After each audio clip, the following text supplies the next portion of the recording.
Adrien Gindre, il est temps de vous retrouver avec votre invité, David Lisnard, le maire de Cannes, qui est aussi président de l'Association des maires de France et patron du mouvement Nouvelle Énergie. Bonjour David Lisnard. Bonjour. À 3 jours du Salon de l'Agriculture, Gabriel Attal tient une nouvelle conférence de presse ce matin. Le gouvernement a déjà promis 400 millions d'euros aux agriculteurs.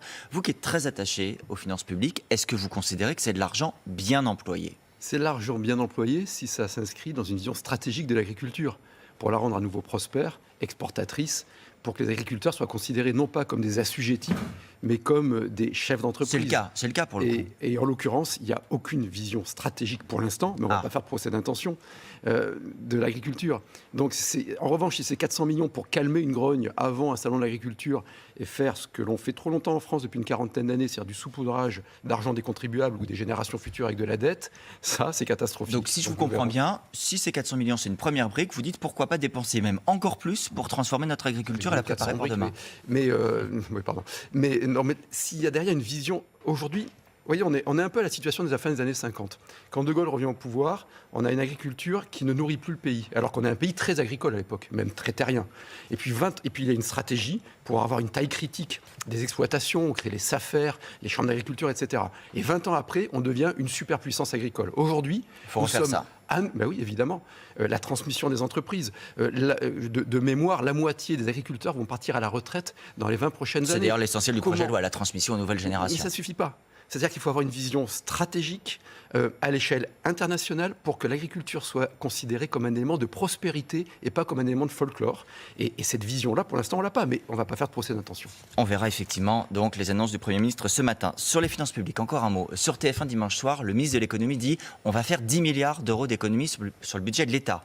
Aucun effort pour les collectivités locales. Vous représentez les maires de France. Oui. Est-ce que vous êtes capable de nous dire ce matin, on va le faire, nous aussi, on va faire des économies en millions, en milliards? Alors, plusieurs choses. Un, les collectivités, même les plus mal gérées, parce qu'il y a des communes mal gérées, des communes bien gérées, c'est comme les PME.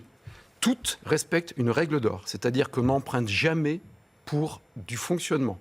Donc, quand on regarde les comptes publics, et ça, c'est pas connu... Mais vous dépensez, il y a de la dépense publique. Écoutez-moi, c'est-à-dire quand on regarde les comptes publics, il y a forcément un excédent des collectivités.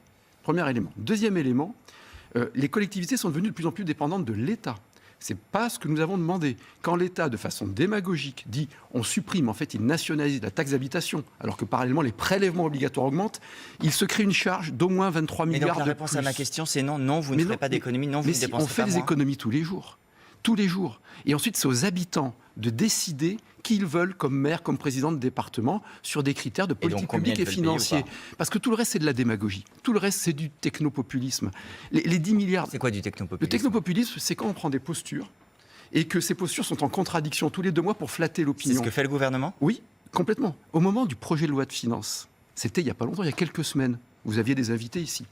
L'Observatoire des finances publiques, la Banque de France, tout le monde disait la croissance sera entre 0,6 et 0,9. Tout le monde. C'est même écrit dans le projet de loi de finances. Et le gouvernement dit non, non, ce sera 1,4. Il a effectivement revu à la baisse sa prévision de croissance. Mais vous comprenez bien, c'est soit de l'incompétence, soit de l'hypocrisie.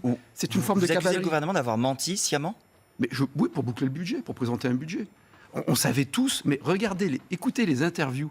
Alors après, vous pensez que c'est des postures peut-être politiciennes d'opposition, mais à l'époque, gauche-droite, tout le monde disait attention, cette hypothèse de croissance, elle n'est pas crédible. On ne peut, dans une entreprise, moi, je connais cet univers, quand vous commencez à mentir sur vos prévisions de chiffre d'affaires pour aller parler aux banquiers, parce que c'est ce qui s'est passé. Aujourd'hui, la seule obsession du gouvernement, c'est d'éviter qu'au mois d'avril, on ait une notification négative sur les comptes qui ferait que les agences de notation dégradent la note de la France, qui renchérirait le coût de l'emprunt.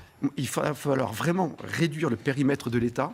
Ah bah c'est ce que Bruno Le Maire dit quand il dit moins 10 milliards, non, mais c'est ce qu'il essaie de faire. Tout et son contraire depuis des années. Donc il y a la semaine des dépenses publiques et puis il y a la semaine des économies. Mais par exemple, David Lisnard, reprenons encore un exemple. Quand le gouvernement dit aussi, on va demander aux Français salariés de payer quand ils font une formation, sur leur compte personnel de formation. On va durcir les règles de l'assurance chômage. Tout ça, c'est des décisions que vous soutenez, qui vont dans le bon sens. Mais ce sont des micro-décisions positives. Quelle est la vision stratégique aujourd'hui de la performance publique? Nous sommes le pays qui a le record de la dépense publique par rapport à la richesse produite. Des prélèvements obligatoires et parallèlement des services publics qui se paupérisent. Pourquoi? Parce qu'ils sont gangrénés par les déperditions administratives. Évidemment qu'il faut aujourd'hui avoir une approche beaucoup plus radicale de la Vous voyez que réforme ça de aille l'État, encore plus loin. de l'organisation. C'est pas encore plus loin. C'est travailler différemment. Ils vont pas loin, ils vont nulle part. David Lisnard. On va dans le mur. Vous le verrez. Alors, on va dans le mur et on va surtout vers des élections. Dans quelques mois, les européennes. 2027, la présidentielle. On voit bien que dans toutes les enquêtes d'opinion, le RN est donné en très bonne position. Avec une question, comment est-ce qu'on répond à cette problématique? Alors, Emmanuel Macron, en début de semaine, disait le RN n'est pas dans l'arc républicain. Il disait aussi que le RN serait bien inspiré de ne pas participer ce soir à la cérémonie au Panthéon pour Missak Manouchian. Il a raison sur tout ça, le chef de l'État, dans la manière de faire et de dire. Est-ce qu'il a raison quand il dit ça hier, ou est-ce qu'il avait raison il y a 2 mois quand il disait que le RN devait être invité, et il l'avait invité d'ailleurs avec beaucoup de courtoisie, Aux rencontres de Saint-Denis, avec les chefs de parti. Est-ce que l'exécutif en France aujourd'hui, c'est comme sur les comptes publics tout à l'heure, ces messages contradictoires ne peuvent qu'ajouter à la défiance collective. C'est la meilleure façon de lutter contre les extrêmes, hein. C'est pas de prendre des postures morales, c'est de recréer de la confiance. Les gens, moi je le vois localement, je parcours le pays. Ça veut dire quoi, recréer de la confiance? Ça veut dire qu'à faire? C'est-à-dire dans la constance de la parole et dans la cohérence entre la parole et l'action. Avoir une ligne droite. Mais oui, mais évidemment, les gens, Et pour vous, une ligne à les gens droite. acceptent très bien de ne pas être d'accord avec vous. David Lisnard. Acceptent très bien que vous fassiez des erreurs. Tout le monde en fait. En revanche, ce qu'ils ne supportent plus, c'est qu'on soit dans les postures de com et dans les injonctions morales. Et là, c'est purement Deux de petites l'injonction questions morale encore. contradictoire. David Lisnard, pour terminer, je vais vous demander de répondre par pour ou contre en tant que représentant des maires. Il y a une proposition du parti Horizon pour réautoriser partiellement le cumul des mandats. Par exemple, être député et maire adjoint. Vous êtes pour ou vous êtes contre? Contre. Pourquoi? Pourquoi? Parce que les maires en sont exclus. Parce qu'aujourd'hui, tout le monde pourrait être parlementaire en France, tout le monde, sauf un maire. Et en sachant Donc, il voulait aller encore plus loin. là aussi, c'est pas encore plus loin. Il faut être cohérent. Soit on reste dans la situation actuelle, soit on retrouve, et ce qui permet, David avec le Lisnard. recul, on pense que c'est assez positif. J'ai compris que c'était rapide, donc je m'arrête là. Un congé maternité pour les maires. On voit que la maire MAIRE de Poitiers, qui va devenir maire MERE, va devoir se retirer de son mandat sans indemnité le temps de son congé. Faut-il un congé maternité pour les maires? Elle dénonce une situation qui est scandaleuse. Alors, il ne s'agit pas de statufier et d'avoir un congé maternité. Il s'agit simplement qu'une femme mère, lorsqu'elle est enceinte, garde son indemnité d'élu. Donc ça, vous êtes pour? D'autant plus qu'elle garde la responsabilité pénale, la responsabilité civile de son Alors mandat qu'elle de ne maire. touchera rien. Exactement. Merci beaucoup, David Merci Lisnard, à vous. d'avoir été sur TF1 ce matin. La suite, c'est avec vous, Bruce.